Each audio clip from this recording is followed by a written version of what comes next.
y muchas gracias por comparecer a esta convocatoria que hacemos tradicionalmente en cada cierre de ejercicio para hacer un balance del mismo.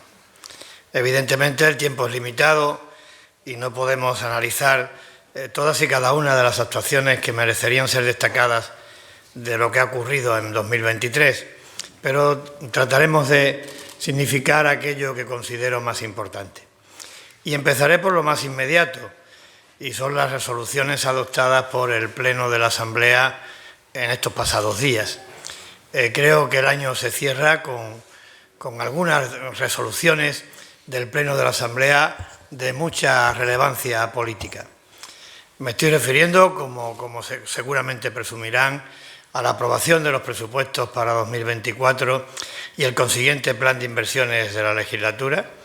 Me estoy refiriendo a la rebaja en el IPSI, tanto para apoyar al comercio como para favorecer la realización de infraestructuras estratégicas. Y me estoy refiriendo a la aprobación del texto refundido del nuevo Plan General de Ordenación Urbana.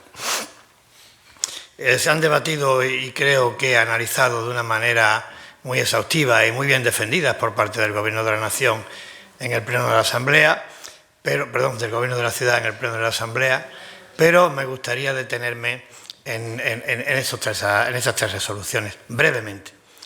En cuanto al presupuesto, es bueno que se reitere que es algo muy importante, porque si hay presupuesto significa que está garantizado el normal funcionamiento de los servicios, significa que se pueden atender demandas de los ciudadanos en relación con la mejora de estos servicios, significa también que se pueden llevar a cabo inversiones para mejorar dotaciones y equipamientos, significa también que se atienden las necesidades de las entidades que colaboran con la ciudad en el ámbito social, cultural y deportivo, y en este año en concreto significa también que todo esto puede hacerse amortiguando o al menos paliando el notable impacto que en las economías domésticas y de las administraciones ha tenido y tiene la inflación y la notabilísima subida de tipos de interés. Por tanto, si nada de esto ocurriría si no se hubieran aprobado los presupuestos de 2024 y el consiguiente plan de inversiones. La siguiente consideración que quiero hacer en torno a los presupuestos es decirle que esto ha ocurrido, que tenemos presupuestos que se han aprobado definitivamente gracias a la concurrencia de tres condiciones. La primera de ellas ha sido el aumento de las transferencias que la ciudad recibe en su condición de entidad autonómica. El segundo, la operación de refinanciación de la deuda pública a largo plazo, de parte de la deuda pública a largo plazo de la ciudad. Una operación de refinanciación que, como digo, ha hecho viable el presupuesto, pero que sobre todo tiene otro valor que trasciende, y es que pone de manifiesto que las entidades financieras se fían de la Ciudad Autónoma de Ceuta. O dicho de otra manera, que esta es una entidad solvente, aunque algunos pretendan dudarlo. Y la tercera, y creo que esto tiene mucho valor político, es que tanto el MDIC, con su voto favorable, como el PSOE, con su abstención, no han querido recurrir a la política de bloqueo institucional para llevar a cabo su labor de oposición. Me parece que esta es una actitud responsable, me parece que es una actitud constructiva y yo creo que se debe de destacar. Yo la quiero destacar porque creo que en gran medida está indicando cuál debe de ser el camino a seguir de cara al futuro. Poner a Ceuta siempre por encima de los intereses que puedan tener legítimos, por otra parte, las distintas formaciones políticas, pero el interés de Ceuta por encima de cualquier otro. En cuanto a la rebaja del IPSI, se planteó en el debate de por qué se hacía antes y no ahora, por qué se hacía ahora y no antes, y quiero decir al respecto que se explicó muy bien por parte de la consejera. La motivación de esta rebaja del IPSI está basada fundamentalmente en que no se ha recuperado en el comercio local el segmento tan importante antes del cierre de la frontera que significaba el turismo de compras procedente de Marruecos. Se refería a algún grupo político en su intervención y lo vinculaba esto con la compensación. Bueno, pues yo que viví muy de cerca la compensación por pérdida de recaudación del IPSI, puedo asegurar que la compensación estaba concebida para también atender estas contingencias de carácter estructural que pudieran afectar a nuestra recaudación, a nuestra suficiencia financiera y que no dependieran de nuestras capacidades, de las capacidades de la ciudad, ni tampoco de las del Gobierno de la Nación. Todos saben por qué no se ha recuperado el turismo de compras procedentes de Marruecos y, por tanto, la ciudad tiene que socorrer al comercio a través de las herramientas que estén a su alcance para que eso no lo convierta en un motivo que impida la sostenibilidad de un sector que ha sido, es y será fundamental en la economía de Ceuta. Esta rebaja está motivada por lo que digo y al mismo tiempo tiene la pretensión de mejorar la competitividad de nuestras empresas, para de esta manera, por esta vía, a fidelizar al consumidor local y, en su caso, y hasta donde se pueda, atraer al peninsular. Y, sobre todo, mantener la actividad y el empleo. El texto refundido del nuevo Plan General de Ordenación Urbana, si nos limitáramos a decir que llevamos 30 años esperándolo, ya daría idea de la importancia que tiene el documento. Pero yo creo que al margen de esta consideración absolutamente evidente, pero que puede parecer anecdótica, pero es muy importante, yo también creo que sobre todo hay que enfocarlo desde el punto de vista de lo que proyecta de cara al futuro. La aprobación de un Plan General de Ordenación Urbana, de su texto refundido y la entrada en vigor significa fundamentalmente incorporar seguridad jurídica a los operadores inmobiliarios y de la construcción. Y esta seguridad jurídica, que es buena para cualquier sector, cuando estamos hablando de inversiones en bienes raíces, todavía se convierte en algo más importante. Por tanto, el plan va a traer dinamismo, el plan va a traer animación al sector inmobiliario y de la construcción, incluida la construcción de vivienda. El plan va a significar que operadores que estaban esperando este momento para llevar a cabo sus proyectos, ahora tienen la oportunidad de presentarlos. Por tanto, estamos a la espera. Confiamos en que esos proyectos se presenten en la ciudad para ser llevados a cabo al amparo de las previsiones del nuevo PGO. ¿A nosotros qué nos toca hacer? Pues nos toca hacer, y lo vamos a hacer, habilitar los medios necesarios, los medios precisos, para que esos nuevos proyectos puedan facilitarse en cuanto a su ejecución. Y eso se traduzca en inversión, en empleo, en bienestar para Ceuta y los ceutíes.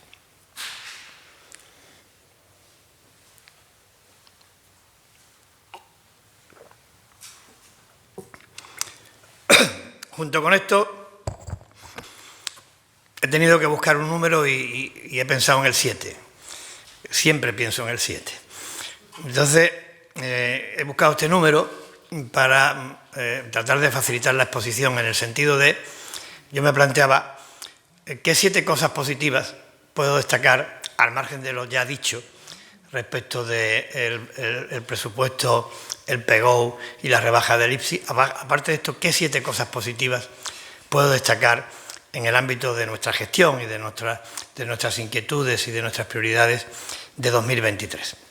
La primera de estas 7 cosas para mí sería la constatación de que esa aspiración por un modelo económico para Ceuta sostenible, sólido, de vanguardia, que hemos denominado verde, azul e inteligente, que no excluye nada, sino que pretende sumar otros sectores, otras actividades con potencial de crecimiento, no es ninguna utopía. No es ninguna meta inalcanzable. Y lo demuestran los hechos y lo demuestran los datos. El indicador más contundente acerca de cómo evoluciona la actividad económica y la derivación de esta en el empleo es, sin duda alguna, las cotizaciones a la Seguridad Social. El número de personas que cotizan porque están trabajando. Pues bien, si comparamos la cifra de noviembre de 2023, que es el último dato conocido, con las cifras de noviembre de 2019, antes del cierre de la frontera, y no computamos las empleadas del hogar, pues resulta que en este mes de noviembre hay 2.159 personas cotizando más de las que había en noviembre de 2019. Eso significa en este periodo un crecimiento del 10,5%, 3 puntos porcentuales por encima de la media nacional. El segundo dato, y que está relacionado con el primero evidentemente, ha seguido creciendo la industria del juego online, que ya emplea en Ceuta a más de 600 personas. Otro dato alentador y positivo, el inicio de las obras relativas al primer data center con que contará Ceuta en las instalaciones del puerto y al mismo tiempo de la planta de energía fotovoltaica que lo alimentará. Otro dato positivo, el Centro Tecnológico y Digital del Ángulo sigue funcionando y sigue atendiendo sus cometidos de una manera francamente satisfactoria. Otro dato positivo, que tenemos en la parrilla de salida proyectos susceptibles de transformar Ceuta, tanto desde el punto de vista económico como desde el punto de vista urbanístico. Otro dato positivo, que los emprendedores siguen confiando en Ceuta. Y también me remito a los hechos. En el Consejo de Gobierno que celebramos el día 26 de diciembre, me parece recordar, se abordaron y se apoyaron a 11 expedientes de nuevos proyectos empresariales que van a recibir una ayuda de 600.000 euros, pero sobre todo, y lo más importante, que van a invertir más de 4 millones de euros. No se harían si no se confiara en Ceuta.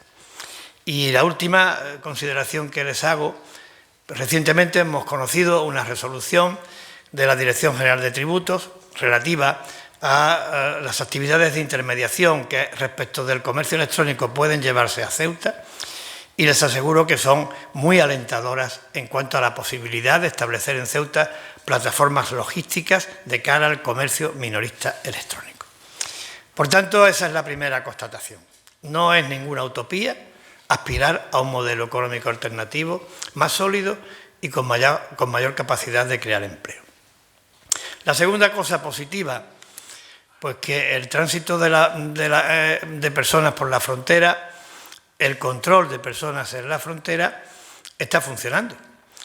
Que es tanto como decir que se está demostrando que llevábamos razón cuando decíamos que exigir el visado a personas que transitaban por la frontera y no fueran residentes en el espacio Schengen era bueno para Ceuta. Tenía para Ceuta más ventajas que inconvenientes. La tercera cosa positiva, la publicación en el Boletín Oficial del Estado en julio de este año del diseño en sus parámetros esenciales de lo que puede llegar a ser la operación urbanística más importante de los últimos 70 años.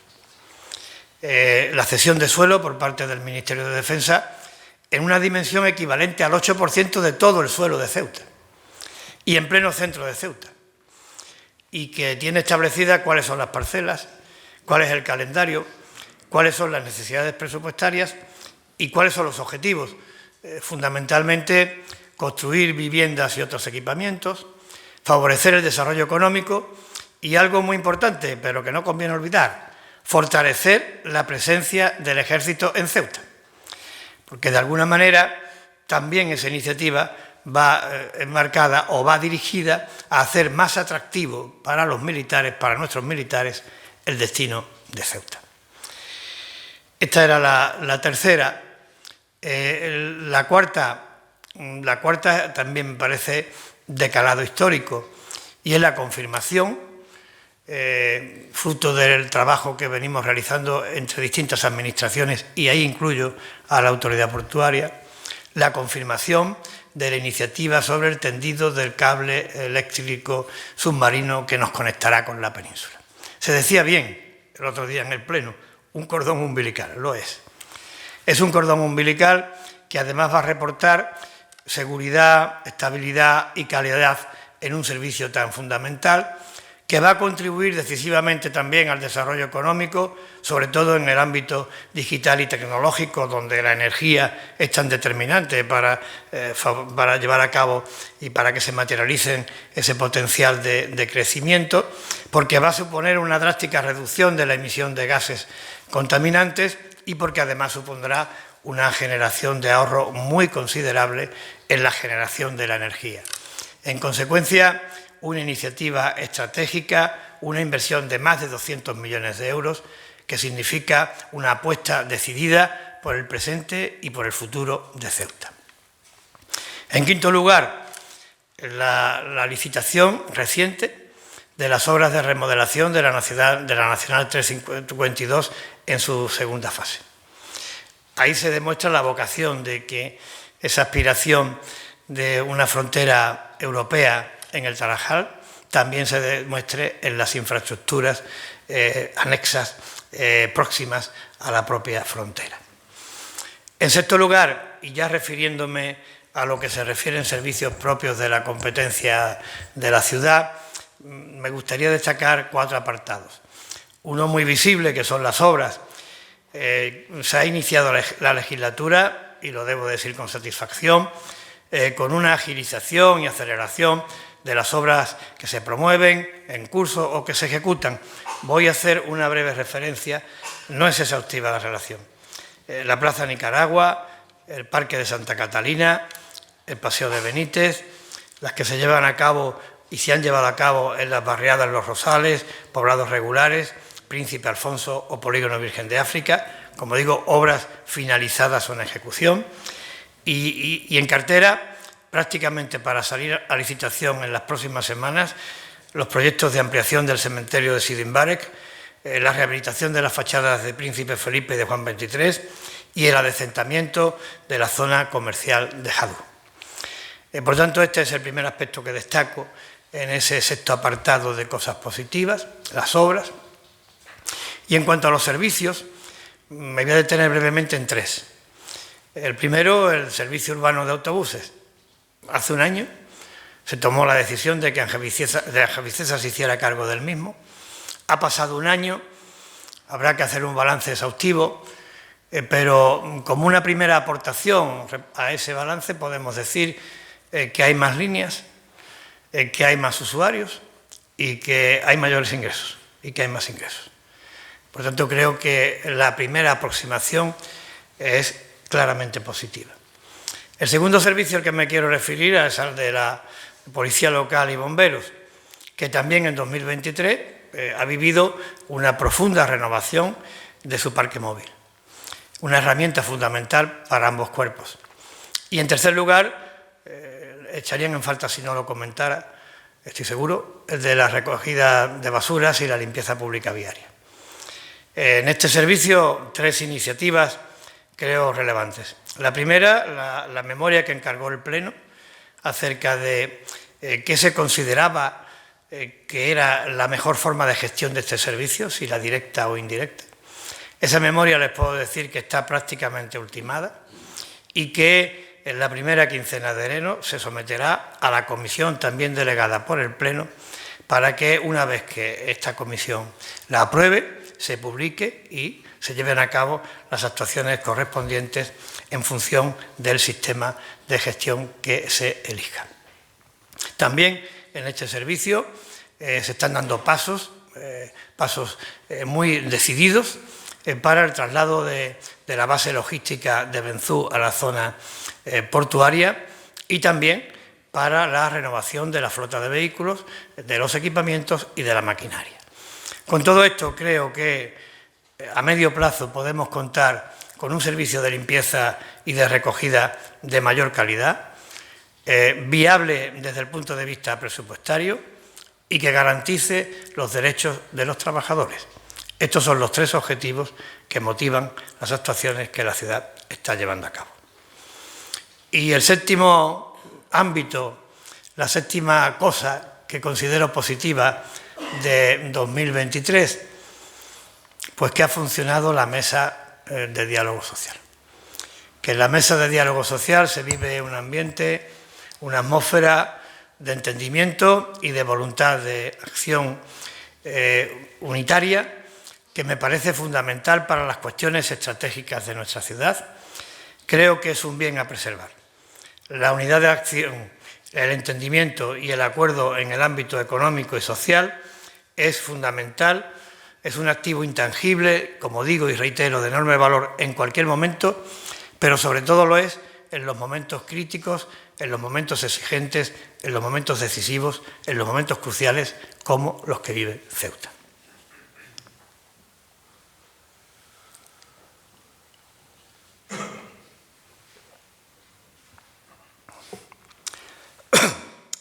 Como en todo balance, pues he empezado por lo positivo, porque ya saben de mi condición de una persona optimista, pero también es verdad que debo de referirme a lo negativo, que también lo ha habido. También ha habido frustraciones, decepciones y malas noticias. Entre las malas noticias empezaré por referirme a la derogación de facto de las bonificaciones en las cuotas a la seguridad social. Me parece una muy mala noticia, primero porque se trata de un incentivo que necesitamos para seguir atrayendo empresas, para seguir atrayendo inversión, para seguir incentivando la creación y el mantenimiento del empleo en nuestra ciudad. Estos datos que daba antes de la evolución en la seguridad social, en gran medida son debidos a que teníamos ese incentivo que completaba el resto de incentivos fiscales que ofrecemos a las empresas que quieren venir a nuestra ciudad a emplazarse o para ayudar al tejido productivo local. Es malo porque se pierde el incentivo y es malo porque se ha hecho de mala manera. Y perdónenme la expresión coloquial, creo que no se puede tocar el régimen económico y fiscal especial de Ceuta en un ámbito tan esencial sin contar con Ceuta, sin contar con la ciudad autónoma y sin contar con los operadores, con los agentes económicos y sociales de la ciudad. Esperemos que se rectifique. Confiamos en que se rectifique. La segunda mala noticia, la falta de atención a las necesidades acuciantes que tiene la sanidad ceutí y la falta de atención a los déficits estructurales que sufre la educación en Ceuta. Dos de los pilares del estado del bienestar. Dos competencias del Estado. Creemos que también se debe de corregir. En cualquier caso, en ambos aspectos, es decir, tanto en lo que se refiere a las bonificaciones a la seguridad social como a las necesidades en sanidad y en educación, debo subrayar que suponen flagrantes incumplimientos del Plan Integral para el Desarrollo Social y Económico de Ceuta, aprobado por el Consejo de Ministros en octubre de 2022. En este plan integral se contemplaba todo lo contrario: mejorar las bonificaciones en la seguridad social. En los borradores previos se hablaba de situarlas en el 75% y se hablaba de tener una reacción inmediata para fortalecer la sanidad y la educación en Ceuta. Por tanto, un incumplimiento flagrante y que lamentablemente no es el único, porque también a esta lista de incumplimientos en ámbitos sensibles debe unirse la vivienda, las ayudas al transporte y la aduana comercial. En cualquier caso, identificar el incumplimiento es la primera condición para tratar de corregir el incumplimiento, y en eso nos vamos a emplear. Y esto lo enlazo con la siguiente reflexión que quiero compartir con ustedes, y es que si unimos lo que he destacado de positivo con lo que he significado como negativo, podemos llegar a una conclusión. Y es que si se continúa perseverando en la línea marcada por los éxitos logrados, por las metas alcanzadas, si se persevera en ese camino y si al mismo tiempo se cumple con lo previsto en la Estrategia de Seguridad Nacional y en el Plan Integral para el Desarrollo Socioeconómico al que antes me refería, Ceuta, una vez más, habrá conseguido, como otras tantas veces a lo largo de su historia, convertir las debilidades en oportunidades. Ceuta habrá conseguido salir adelante. Yo estoy convencido de que lo logrará. Yo estoy convencido de que Ceuta va a conseguir que se potencie, de acuerdo con estas estrategias y estos planes, que se potencie la presencia del Estado en las áreas de defensa, de seguridad, de justicia, de sanidad, de educación, de vivienda, de servicios sociales. Estoy convencido de que Ceuta va a conseguir unos niveles de calidad en los servicios y suministros básicos equiparables a las medias nacionales. Estoy convencido de que vamos a conseguir un modelo económico alternativo, más sólido, más estable, innovador, con más capacidad para crear empleo. Que vamos a contar con una frontera que funcione conforme a su condición de frontera exterior de la Unión Europea, tanto en el tránsito de personas como de mercancías. Estoy convencido de que se va a conseguir blindar y actualizar y perfeccionar y mejorar el régimen económico y fiscal especial. Estoy convencido de que se van a abaratar las comunicaciones del transporte marítimo y aéreo. Y estoy convencido de que se establecerán los mecanismos mediante ley suficientes para compensar a la Hacienda de la ciudad de los déficits que le originan los condicionantes estructurales. Estas 7 líneas prioritarias están en la Estrategia de Seguridad Nacional. Estas 7 líneas prioritarias están en el Plan Integral de Desarrollo Socioeconómico. Estas 7 líneas o ejes prioritarios han sido objeto de tratamiento en el ejercicio que acaba de terminar. 2024 debe de ser el año en el que todas y cada una de estas líneas de actuación se confirmen. El Gobierno, desde luego, de la ciudad se va a emplear a fondo. Vamos a emplear todas nuestras capacidades. Las de gestión, en lo que se refiere a los servicios que son propios, y también las políticas, en lo que se refiere a las competencias que corresponden al Gobierno de la Nación o a las Cortes Generales. Y en estas relaciones con el Gobierno de la Nación, quiero reiterar una vez más que van a estar presididas por la lealtad institucional. Lealtad institucional bien entendida, en el sentido más constructivo del término, más riguroso del término, me atrevería a decir.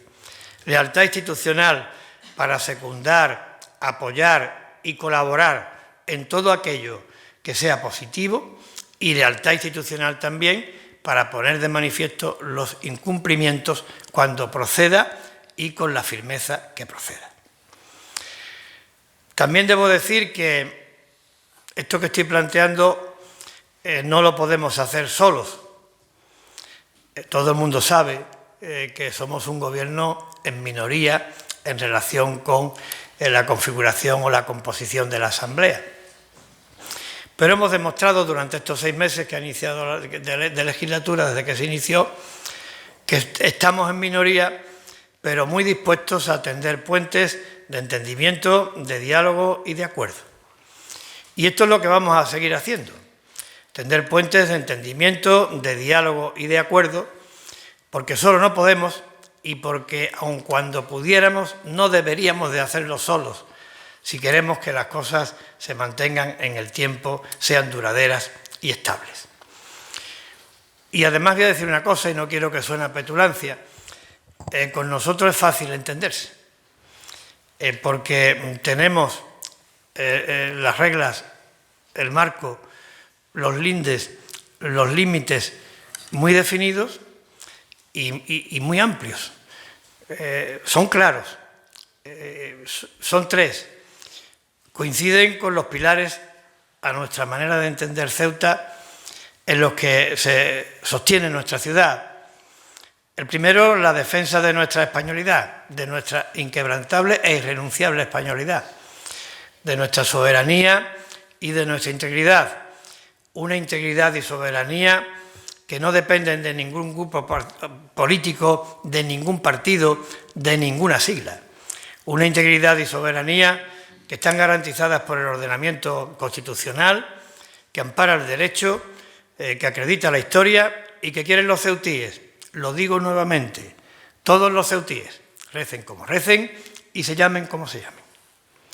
El segundo pilar, el aprecio y comprensión de la realidad multicultural de nuestra población, el aprecio y comprensión de nuestra convivencia, como clave de supervivencia, según decía, pero también como un rasgo de personalidad que nos distingue. Y el tercero, la igualdad. La igualdad de todos los ceutíes ante la ley, sin ningún tipo de discriminación, y la igualdad de los ceutíes con el resto de los españoles, también sin ningún tipo de discriminación. Estos son los 3 pilares. Estos son los límites que marcan nuestra capacidad, nuestra posibilidad de acuerdo con el resto de formaciones políticas. Unos límites que vamos a respetar, unos límites que nunca vamos a pasar. Y ahora estoy a disposición de ustedes para las preguntas que me quieran hacer. A mí me gustaría, buenos días, presidente.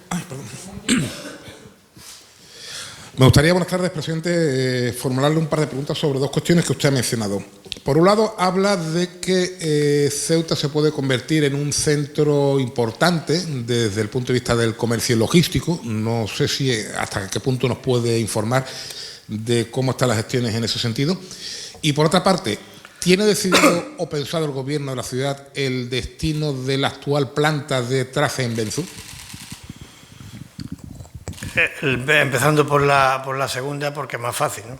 Digo más fácil en el sentido de que la planta no es de la ciudad. Creo que funciona en régimen de alquiler por parte del actual concesionario. Por tanto, nada hay que decidir al respecto. Y en cuanto al primero, pues estamos haciendo los estudios para avanzar en la línea que yo he apuntado de plataforma logística para la intermediación de operaciones vinculadas al comercio electrónico que se lleven a cabo desde Ceuta. Lo que viene a decir la Dirección General de Tributos, a través de su resolución, es que aquellas operaciones que conecten el vendedor con el comprador, comprador-cliente, cliente particular, en el resto de España y de Europa, que se lleven a cabo desde Ceuta sin que la mercancía haya pasado por Ceuta, se acogen a la bonificación del 50% del impuesto sobre sociedades. Luego, las servidumbres derivadas del encarecimiento de costes del transporte que supondría traer a la mercancía a Ceuta no se da, pero sin embargo sí que se tiene la ventaja del beneficio fiscal. Ahora hay que contactar con los operadores, esto lo tenemos que poner negro sobre blanco y en detalle, pero como expectativa alentadora no me negará que lo es.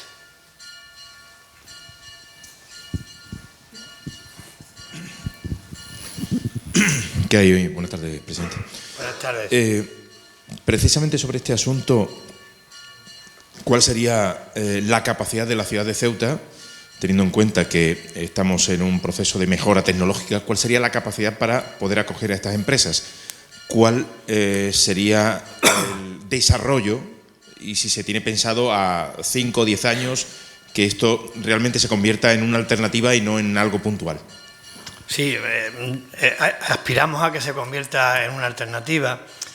Hay precedentes cuando algunas personas de esta administración, políticos y funcionarios, soñaron con que en Ceuta podía ser una realidad el juego online, pues empezaron por algo como esto y ya hay 600 empleos vinculados a esta industria.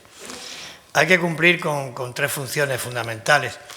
Los atractivos fiscales, que ya lo tenemos, el nivel de formación que estamos dispuestos a darla y la logística de apoyo en cuanto al manejo del dato y a las infraestructuras de telecomunicaciones, que creo que en eso también estamos bien. Estoy diciendo que se está construyendo o se va a construir un data center, el primero que se alimentará con energía fotovoltaica, y al mismo tiempo Ceuta está muy bien conectada con la península a través de la fibra óptica.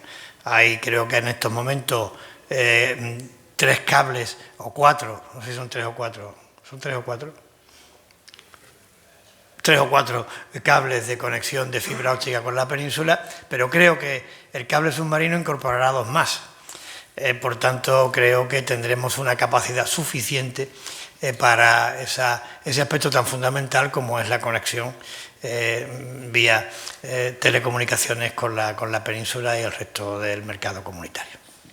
Sí, usted decía a lo largo del año que debería darse una respuesta y ver la aduana comercial abierta antes de concluir 2023. Evidentemente hemos llegado a final de 2023 y eso no se ha producido.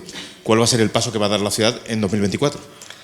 Bueno, nosotros lo que, como usted comprenderá, no tenemos capacidades al respecto. Nosotros lo que hemos adoptado en este asunto ha sido una actitud muy responsable. responsable. Desde el primer momento. Nosotros, a la hora de definir el marco regulatorio y de normalización del funcionamiento de la frontera, apoyamos al Gobierno de la Nación porque compartíamos con el Gobierno de la Nación los objetivos. En el tránsito de personas, compartimos con el Gobierno de la Nación que se funcione exigiendo el visado para las personas que no residan en Schengen, y eso creo que está dando resultados positivos y se ha conseguido. Y en cuanto a la otra parte de la normalización, que es el relativo al tránsito de mercancías, compartíamos con el Gobierno de la Nación el que se estableciera la aduana comercial y algo tan importante como que se permitiera la práctica normalizada y factible y fácil del régimen de viajeros para los turistas que vinieran a Ceuta. Y seguimos estando en eso. Y, por tanto, vamos a demandar del Gobierno de la Nación que en las relaciones que mantiene con el país vecino insista en la necesidad de cumplir con el acuerdo, me parece que fue de abril de 2022, en virtud del cual el país vecino se comprometía a esta normalización. Esta normalización se ha producido en lo que se refiere al tránsito de personas, no se ha producido en lo que se refiere al tráfico de mercancías, aduana comercial y régimen de viajeros. Y, por tanto, creo que hay que insistir con la debida contundencia ante el país vecino para que esto se logre.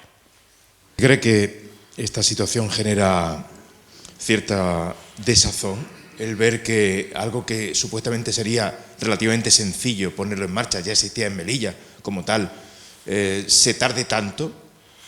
Bueno, yo me va a permitir, señor Mendoza, que me apee del calificativo de sencillo, porque es un tema que no se ha tenido nunca. Es decir, que sería por primera vez el que Ceuta pudiera contar con una aduana comercial. Pero no siendo sencillo, desde ese punto de vista, también creo que es necesario. Y creo que es muy necesario porque entiendo que se ha conseguido eliminar en beneficio de ambos lados de la frontera lo que denominábamos economía del porteo, y creo que en beneficio de ambos lados de la frontera ahora tiene que ser un objetivo común la normalización del tránsito de mercancías. Esto es lo que hará que la frontera podamos calificarla como lo que realmente es, una frontera exterior de la Unión Europea. Sí, en cuanto a los temas de la rebaja del IPSI que se aprobaba ayer inicialmente en el Pleno, me gustaría saber si una vez que se apruebe se va a hacer algún tipo de campaña en las provincias limítrofes para permitir que evidentemente la gente conozca que venir a Ceuta pues tiene ventaja en cuanto a la adquisición de determinados productos. Sí, el Gobierno está apostando de una manera decidida a través de estas medidas por atraer el turismo de compra procedentes de la península. Y, por tanto, vamos a establecer un conjunto de medidas complementarias a esta rebaja del IPSI. Vamos a mantener un contacto permanente con los operadores comerciales para hacer el seguimiento de cómo se repercute esta rebaja del IPSI en los precios, para hacerlos más competitivos, que es lo que se pretende, de cara a esa línea de actuación que usted ha marcado. Y, en segundo lugar, vamos a seguir insistiendo en el abaratamiento del precio de las comunicaciones. Está en el plan integral y se debe de conseguir. Y, al mismo tiempo, vamos a seguir manteniendo incentivos que hagan atractiva la visita a Ceuta por parte de los peninsulares, a través de mecanismos como los bonos, estos que ya se vienen aplicando y que han tenido refrendo financiero recientemente con esa línea de apoyo de cerca de 1 millón de euros que va a recibir la ciudad y que la ciudad decidió que se destinaran a esto como complemento precisamente a esta rebaja del IPSI.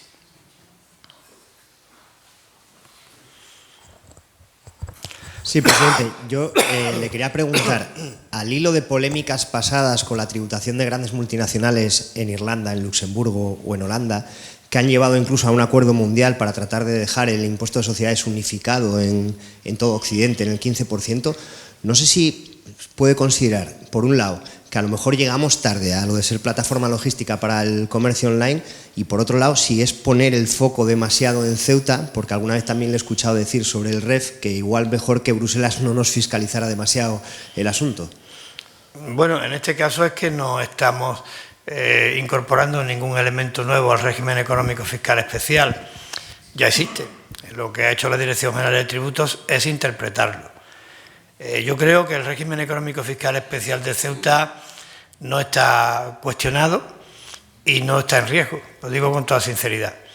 Hemos defendido muchas veces el que Ceuta tiene un régimen económico fiscal especial porque aquí concurren unos condicionantes, unos riesgos y unas amenazas que no se dan en ninguna otra parte de España ni de Europa, salvo el caso de Melilla, y que por tanto significan un apoyo, un incentivo al desarrollo de la actividad económica absolutamente imprescindible.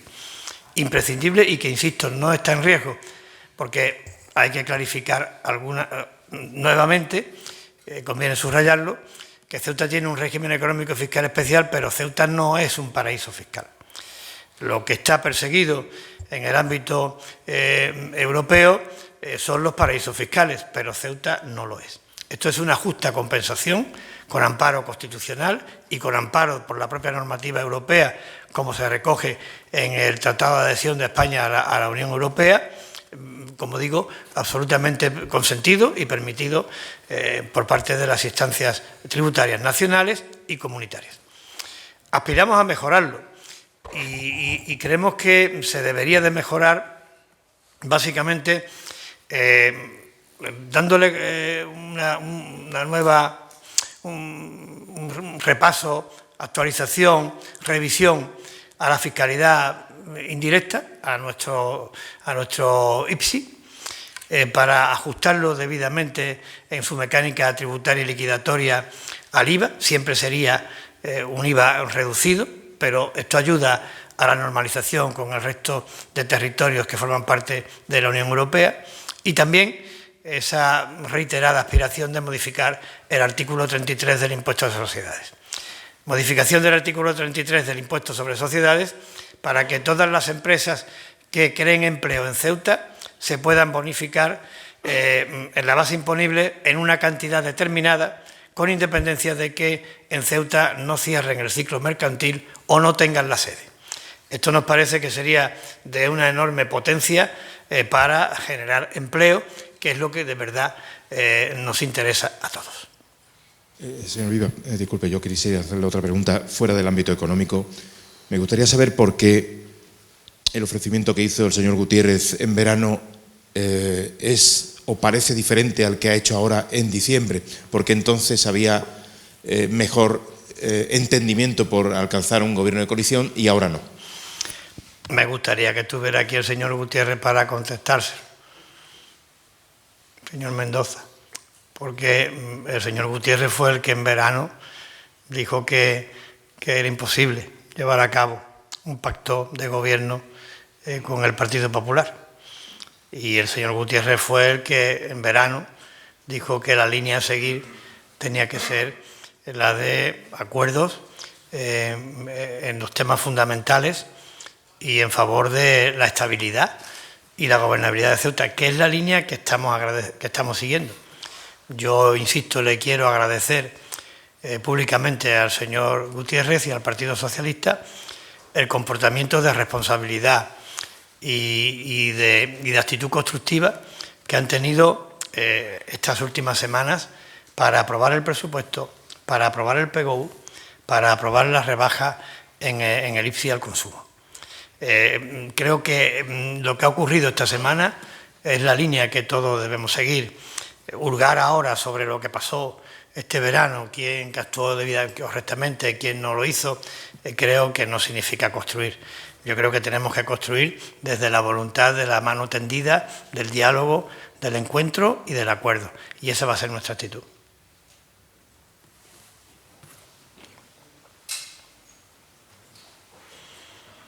Muchas gracias a todos. No aguantamos.